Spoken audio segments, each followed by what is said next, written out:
नमस्कार।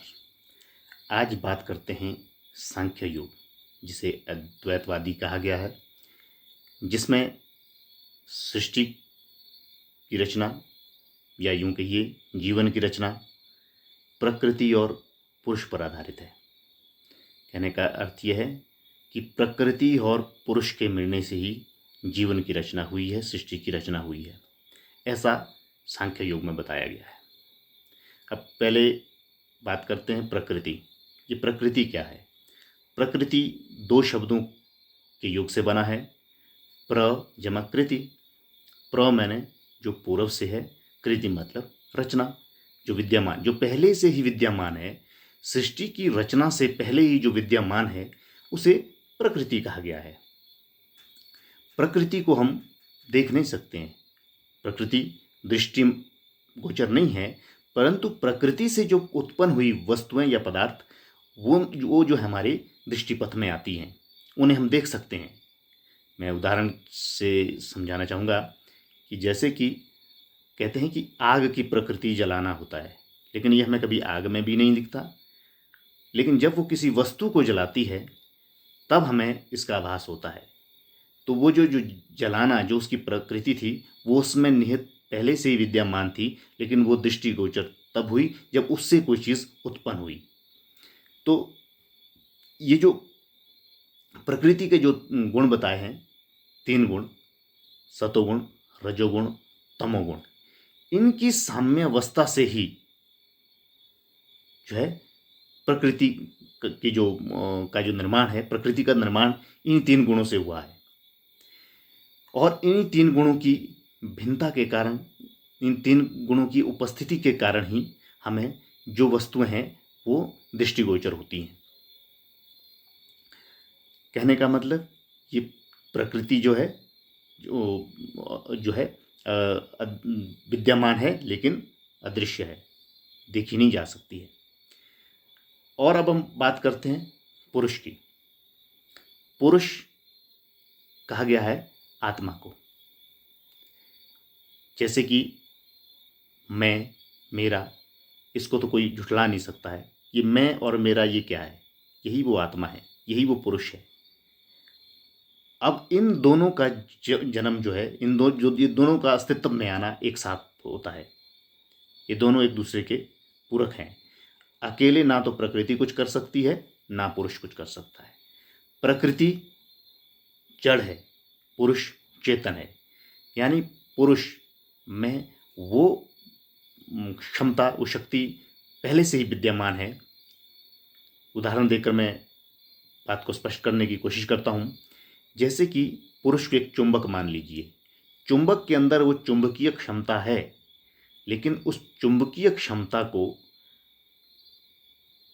प्रदर्शित करने के लिए या उसको अस्तित्व में आने के लिए चुंबक के साथ किसी लोहे की वस्तु का जो है, लोहे या लोहे की वस्तु का संपर्क में आना बहुत ज़रूरी है। तभी जो है चुंबक की शक्ति जो है काम में आती है। उसी तरह आत्मा का शरीर यानी पुरुष का प्रकृति के साथ मिलना उतना ही आवश्यक है, तभी जो है वो अपने गंतव्य तक पहुंच सकते हैं, तभी जो है सृष्टि का निर्माण होता है, तभी जीवन की रचना होती है। या यूं दूसरे शब्दों में आप और बेहतर समझें कि जिस तरह से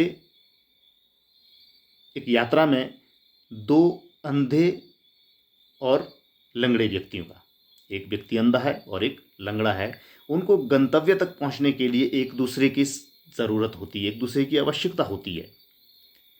यहाँ जो है, जो अंधा व्यक्ति है वो प्रकृति है, उसमें जो गति विषयक क्षमता तो है, लेकिन वो देख नहीं सकता है। उसमें जो, जिसको हम बोलते हैं दृष्टि विषयक क्षमता जो है, उसमें नहीं है। अब दूसरी ओर जो पुरुष है, उसमें दृष्टि विषयक क्षमता है, लेकिन गति विषयक नहीं है। कहने का मतलब आत्मा को अगर कहीं जाना है, उसको शरीर की आवश्यकता है। आत्मा जो पुरुष है, उसमें दृष्टि विषयक क्षमता है, लेकिन गति विषयक नहीं है। उसी तरह प्रकृति में गति विषयक क्षमता है, लेकिन दृश्य विषयक क्षमता नहीं है। मतलब प्रकृति जो है चल सकती है पर देख नहीं सकती है, यहाँ पुरुष देख सकता है पर चल नहीं सकती है। तो इन दोनों का साथ गंतव्य तक पहुंचने के लिए एक साथ होना बहुत ज़रूरी है।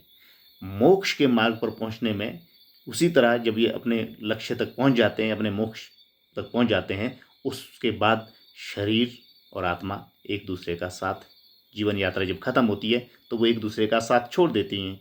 यानी लंगड़ा और अंधा जब अपने गंतव्य तक पहुंच जाते हैं तो उसके बाद वो अपना अपना एक दूसरे का साथ छोड़ देते हैं। यहाँ पे जो प्रकृति है, प्रकृति जो है त्रिगुणात्मक है, और जो पुरुष है वो जो है निर्गुण है। लेकिन जो प्रकृति के जो गुण हैं, जो 3 गुण जिनकी हम बात करते हैं, सतोगुण, रजोगुण और तमोगुण, सतोगुण से जो कर्म उपजते हैं उन्हें सत्कर्म कहते हैं।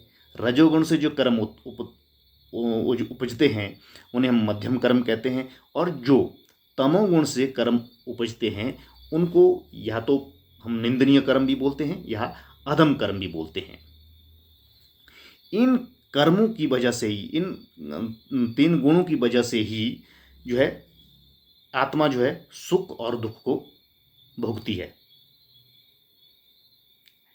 आप आत्मा तो अगर देखा जाए वो तो अभोग्य है, उदासीन है, जिसको बोलते अकर्ता है, परंतु प्रकृति उसे भोग लिवाती है। क्योंकि प्रकृति जब अपने रूप गुणों की थोड़ी सी हलचल करके कुछ ऐसी खेल प्रकट करते हैं कि जिसे गुणमयी हो जाती है, और इस मन को, इस आत्मा को जो है तीनों लोक में घुमाती है। इसे देवी माया नाम, इसे जिसको देवी माया का नाम भी दिया गया है। ये निरंतर जो है प्रपंच रचाती है, ऐसा बोला जाता है।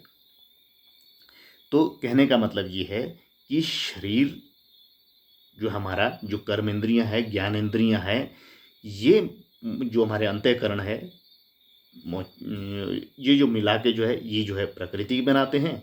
जो आत्मा है वो पुरुष है, आत्मा पुरुष, और ये कर्म इंद्रियां, ज्ञान इंद्रियां, या यूं कहिए ये शरीर, शरीर के अंदर ये सारी चीज़ें हैं, ये प्रकृति है, और आत्मा जो हमारे पुरुष है, जो जिसको कहते हैं कॉन्शियस है।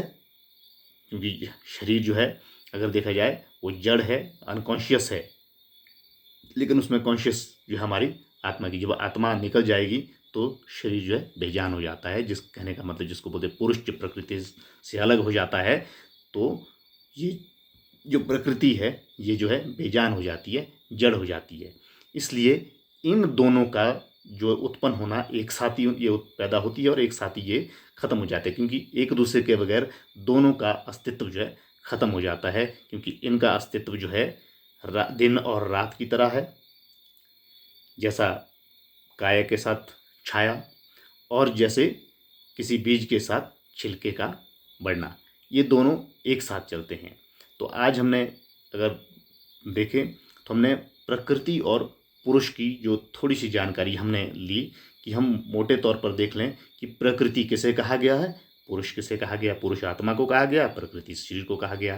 कहने का मतलब जो ये सारी कर्मेंद्रियां, ज्ञानेंद्रियां, जो अंतःकरण है, इनको प्रकृति का नाम दिया गया है यहाँ पे। तो अगले वीडियो में हम इसके बारे में कुछ और विस्तार से जानकारी साझा करेंगे। तब तक के लिए नमस्कार।